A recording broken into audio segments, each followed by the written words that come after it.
Daily grind, black coffee, yeah, the mic stay lit. Ride the magnif talking, yeah, I speak that grit. From the plays to the stats, yeah, we break it all down. Coffee break sports, yeah, we kings of the sound. Hey! Coffee break sports, yeah, we live no sleep. Hot takes, cold brew, yeah, we dive in deep. Wake up, tap in, let the energy pour. Coffee break sports, yeah, we run the score.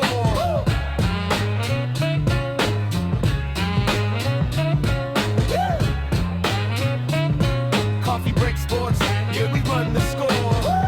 What's good, everyone? What is good? We are back. We are back, ladies and gentlemen. Coffee Break Sports. Welcome to the break room.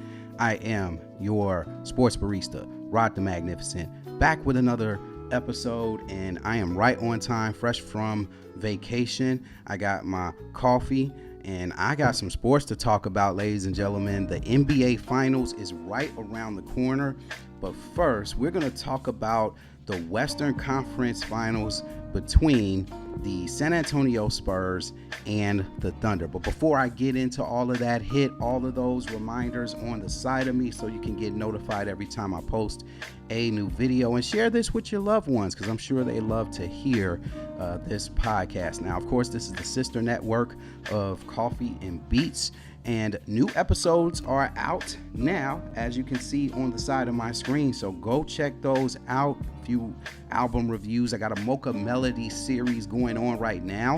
I've done part 1 and part 2 already. So click those links below and you'll get access to those episodes.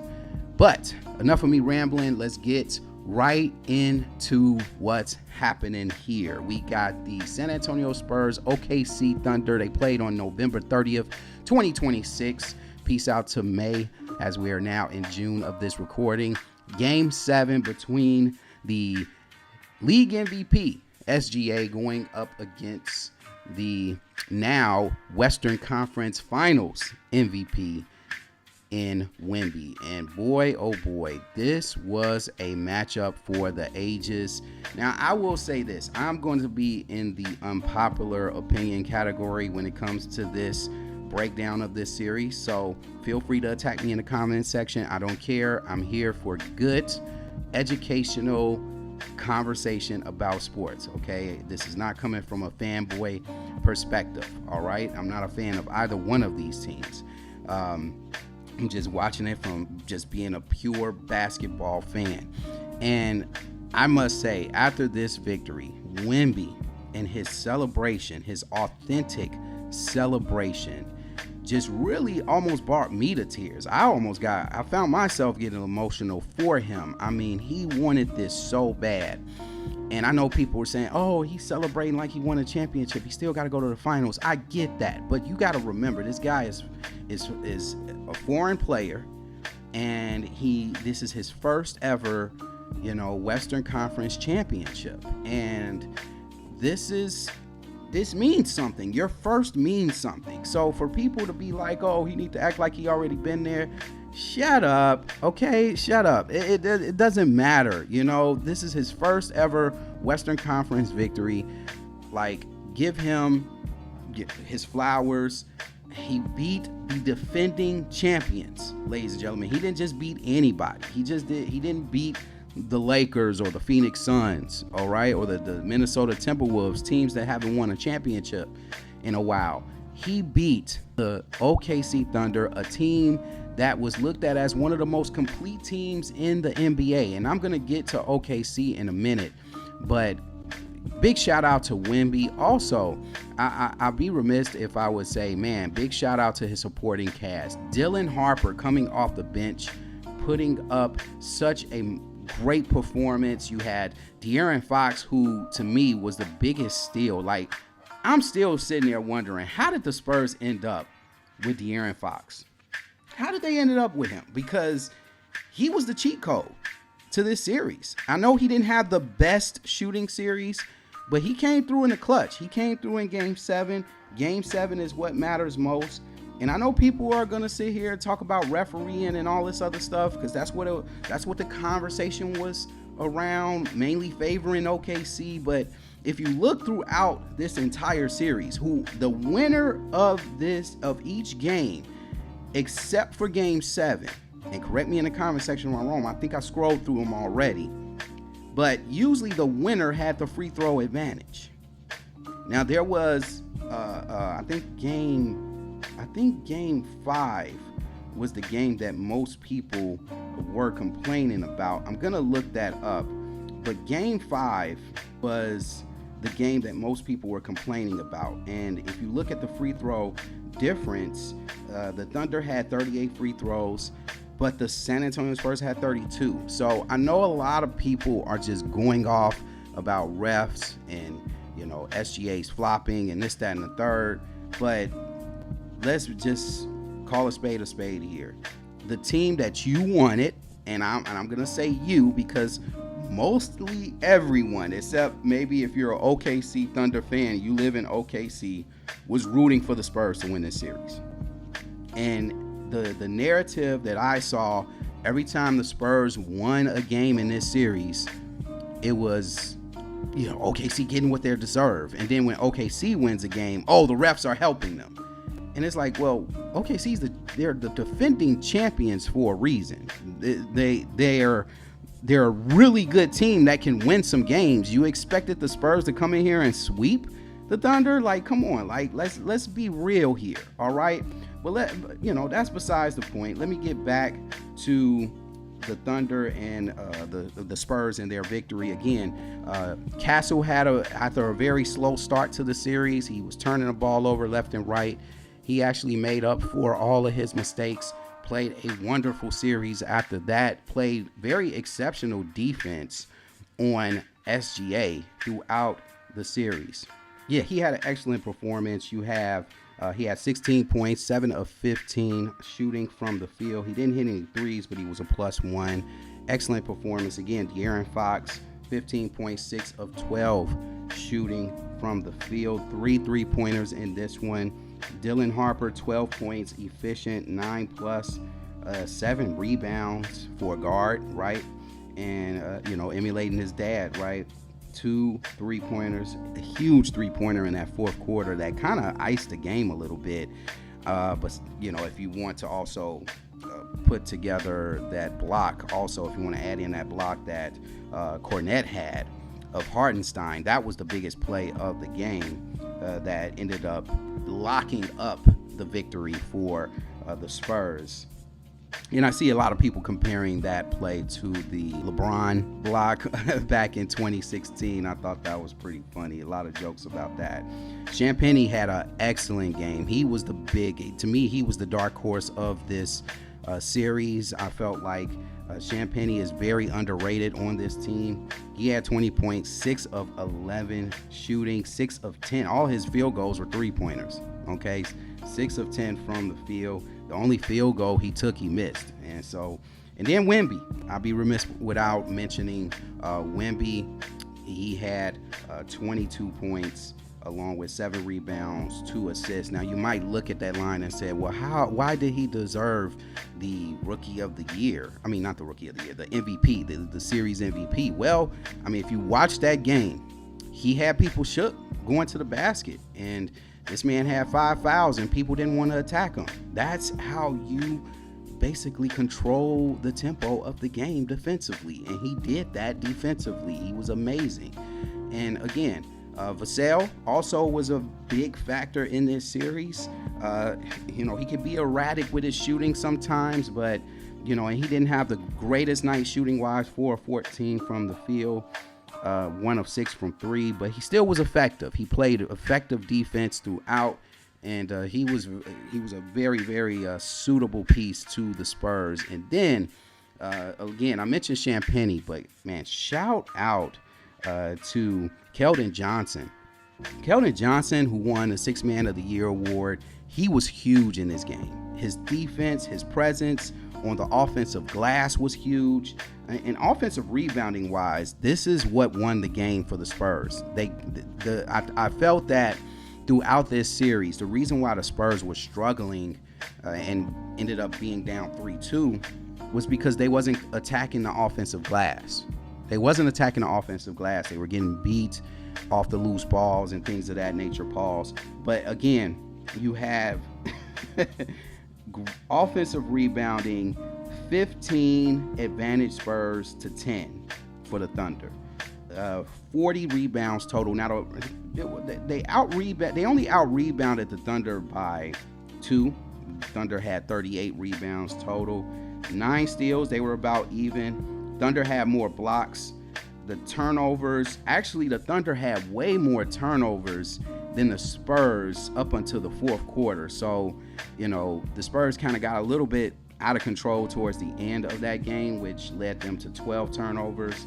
But yeah, this was a valiant effort by the San Antonio Spurs. Keldon Johnson showed you why he was the sixth man of the year, going to +6, 11 points, 4 of 8 shooting, 3 rebounds, and he had 1 steal, 1 critical steal. And so, yeah, this team has it all. They are ready for the NBA Finals. And I must say, I got to give a shout out to SGA in a losing effort. SGA did all he could. He did all he could. He had 35 points, 9 of 11 from the free throw line. He went to the line 11 times. So all these people talking about we need to put a limit on how many free throws a person gets, that's stupid. That's dumb, Anyway, 12 of 21 from the field. He was locked in. 35 points, 9 assists, 4 rebounds. He did have 3 turnovers, but he had 3 steals. He was playing on the defensive end. He did all he could. All right. He finally showed up. The MVP finally showed up after pretty much playing mid basketball this whole series. He finally showed up, showed us the SGA we've been waiting for. Unfortunately, this time, unlike the previous, even the series against the Lakers and this series right here, the bench for the Thunder was playing lights out the whole series. But this time, they were, even though they scored a lot of points off the bench, Caruso had 12, Jalen Williams had 11, McCain had 12, but the starting lineup left SGA in an empty room. And Hartenstein did all he could. He had a tough assignment doing most of the dirty work, trying to stop and slow down Wemby. But Lou Dort was a non-factor in this series. I mean, Lou Dort was terrible in this series. I know a lot of people was going to get on Chet Holmgrem, which I'm about to talk about in a minute. But, dude, Lou Dort was supposed to be that lockdown defender. He was nowhere to be found in this series. He couldn't hit a shot to save his life. He did hit 1-3, but he couldn't hit a shot to save his life.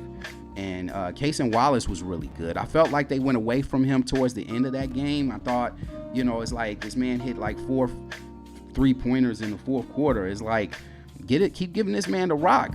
Keep giving this man the rock. You don't need to force SGA to be the hero to get the Thunder back in the game. And I think that's what happened. They tried to defer too much to SGA, but SGA was getting double teamed. He had to play hot potato with the basketball and pass it off because he couldn't get a shot off, a clear shot off. Now, I didn't like that 3 he took towards the end. It was a little rush, but like I said, man, Cason Wallace should have got a little bit more touches towards the end if they were trying to come back. I mean, he was hitting 3 after he was hitting some tough 3s, right? And so, again, the Thunder missed out on opportunities, but I got to talk about this man right here, Chet Holmgrem. Chet Holmgrem had 4 points off 1 of 2 shooting from the field. The man only took. I'm not bothered by the 4 points. Now, if he went 1 for 15, at least the man is trying, right? At least the man is trying. But he was 1 for 2. He was 50% from the field in a bad way. In a bad way.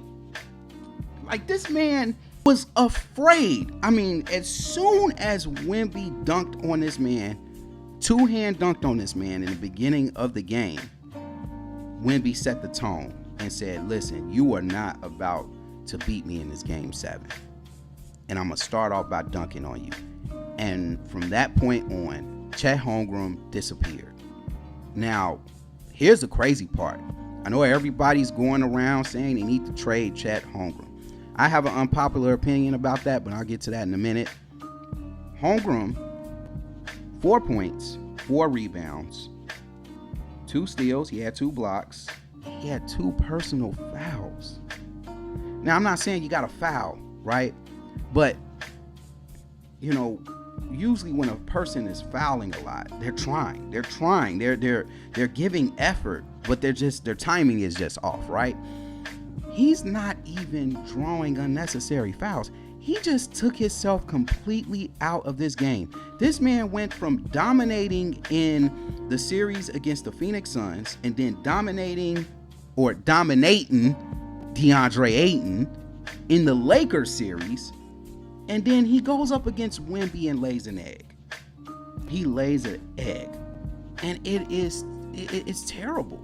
It's terrible. And one of the things that, you know, I'm going to defend here in regards to Chet Holmgrem is that he's going up against a universal talent in Victor Wembanyama. Now listen, I will say this. Rudy Gobert did a better job against Wemby in the Timberwolves series defensively. And I know a lot of people like to pick on Rudy Gobert, but at least he was out there trying. Chet Holmgrem didn't try. And that's something that has to be addressed during the offseason. Chet is going to have to get in the weight room and bulk up, because for him to go out there and put such a poor effort, it's mind-boggling. It's mind-boggling. So I'm just gonna say this. I don't think, with all that being said, I don't think the Thunder need to trade Chet Holmgren. And I'm gonna tell you the reason why. The Thunder lost this game by 8 points. Game 7. They were up 3-2 with Chet Holmgren, right? They were up 3-2 with Chet Holmgren. They were missing Jalen Williams throughout the whole entire series. Now, yes, they did beat them with Jalen Williams in game 1, but they were without him. They were without Mitchell. Isaiah Joe didn't play. So this team was missing some pieces. Now, I'm not saying that to excuse Holmgren's performance, but we got to remember, this team won a championship with this exact core. I remember when Josh Giddey was on the squad, and Josh Giddey had a poor performance against the Dallas Mavericks in the playoffs. He was a disappearing act and wasn't even in the game in critical stages, and they realized we need more defense, and they traded him for Alex Caruso, and boom, they won a title. And I don't think drastic measures need to be taken. I don't think panic buttons need to be hit. I think they need the OKC Thunder built this team. They constructed this team. Run it back. Run it back. Run it back with a healthy Jalen Williams. Run it back with a healthy SGA. Run it back with a few more defensive pieces that maybe you could maybe use, build the team so that you can defend Wemby better. Because I don't think they had enough bigs to throw at Wemby, to be honest. I mean, Hartenstein was the only big besides Chet Holmgren that they had, but Chet Holmgren is a scorer. He's a scoring big just like Wemby is, but and he has the same skill assets that can affect the game that Wemby provides. It's the only thing that separates Chet and Wemby is that Wemby is a far superior gifted talent. That's it. So I think they need to run it back. I've been hearing all the Giannis, for Chet's arguments and stuff like that. Y'all know Chet's contract, his 240-something odd contract starts next year, right? You think a team is going to spew all that money for a Chet Holmgren that put up a poor performance like this in the conference finals? No, I don't think that's happening. I don't think you're going to see a Giannis or a Giannis in a OKC Thunder uniform. I don't think, me personally, his style doesn't fit what OKC does offensively, and I don't think that's going to be effective. Now, defensively, he definitely makes them better, but Giannis is older. He is no telling how long he got left in his prime, and so I say that to say this. I don't think they need a Giannis. I think they just need a few more bigs now, because Wemby is changing the league. He's changing the league right before our eyes, And now teams are going to have to start building their teams to beat the Spurs, not the Thunder. The tables have turned. The NBA has turned. It is turned into Wemby's league. And yes, you heard it here first. It is turned into Wemby's league. But he has one more thing to do before we can say he has officially gotten a hold on the NBA. He has to win the NBA Finals first. And that's what we got. We got the NBA Finals preview between the Spurs and the Knicks. This is going to be a series for the ages. This is going to be a series that, I think is going to be more exciting than a lot of people think as far as competitive wise. A lot of people, I've been seeing Spurs in 5, I've been seeing Spurs in the sweep, all this other stuff. Even Knicks fans are saying Knicks in 5, Knicks in the sweep. It's going to be San Antonio fans versus Knicks fans, and a lot of people are cheering for the Knicks. The Knicks have won a lot of people over the past month or so because of their hot run. Ever since getting off to a shaky start against Atlanta, they went on to just beat the brakes off Atlanta, go to the next round and beat the brakes off the Sixers, and then they beat the brakes off the Cavs, and now here we are with the ultimate matchup between the San Antonio Spurs and the New York Knicks. And what are my predictions for this series? Well, this is actually a replay of last year's cup, the in-season tournament cup between the Spurs and the New York Knicks. The Knicks ended up coming out on top in that game in the cup, but that was a Wemby that is not this version of Wemby. All right, that was against a Spurs team that was not this version of the Spurs team. And that, you could say the same about New York. They had Tom Thibodeau as their coach, and now they have a more offensive-minded coach in Mike Brown. And shout out to Mike Brown for, getting another team to the NBA Finals. I know he's gotten a lot of flack over his career, but hey, man, that dude can coach. I don't care what nobody say. That dude can coach, and now he has an opportunity to basically put a stamp on his legacy as a head coach. And if he wins this series against a very good up-and-coming Spurs team, man, he is going to be the king of New York. He's not going to have to buy a single dinner, a single fast food, meal ever in New York. All right. Jalen Brunson, who is the Eastern Conference MVP, is going up against Wemby, the Western Conference MVP. And I think the keys for the New York Knicks is to keep the pace, keep it high pace, keep it fast pace, just like they did in the previous series. Run and gun. This is what they need to do. Now, the Spurs are a very good defensive team, and Jalen is going to have his hands full against Castle, he gets in your grill. He just, yes, he gets a little bit over aggressive and gets fouled and gets a lot of foul calls and gets carried away sometimes. But the man played with a lot of emotion. He's out there. He's diving for basketballs. He's doing all types of things. He's going to wreak havoc against Brunson. OG Anunoby is the factor. He is the X factor in this series. If OG can go off in this series, I think New York has a chance. Also, Mikal Bridges has to keep up his hot streak that he's been able and be able to sustain it going into this series. They're going to need a big series from him. Josh Hart's going to be Josh Hart. So, and they have a pretty decent bench. Their bench has been playing very well with Robinson and McBride. So I think this New York Knicks team matches up well with the Spurs.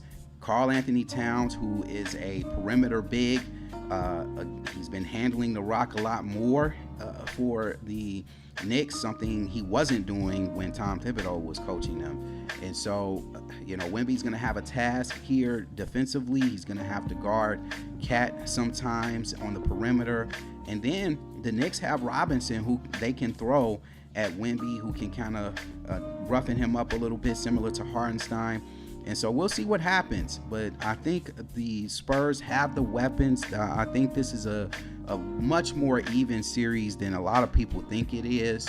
But if I had to choose, And that's what you're here for. You're here for my picks. What is my pick for the NBA Finals? Where my final pick for the NBA Finals, and I know I got a lot of Knicks fans that follow me that are really close friends. They're going to be mad at me for this. But I think this series is going 6 games. And I think the Spurs win the series in 6 games. Yep, that's it. That's my pick. And I'm sticking to it. The Spurs over the Knicks in 6 games. But I think it's going to be 6 very competitive games between these two teams. And I would not be surprised. I would not be surprised if this series goes 7. Now, if it goes 7, I think the Spurs definitely win this one. Now, I will say this. If the Knicks win this series, it'll have to be in 6. It'll have to be in 6 because you don't want a game 7 in San Antonio. And so that's my prediction for this episode, and that is all I have for today. You are listening to Coffee Break Sports. Thanks for coming into the break room with me with a cup of coffee and talking some sports with me. I hope I didn't ramble too much, but I thank you guys for tuning in. And again, hit all those reminders on the side of me. And when it comes to coffee and when it comes to sports, stay grounded for life. I'll see you guys in the next episode. Peace.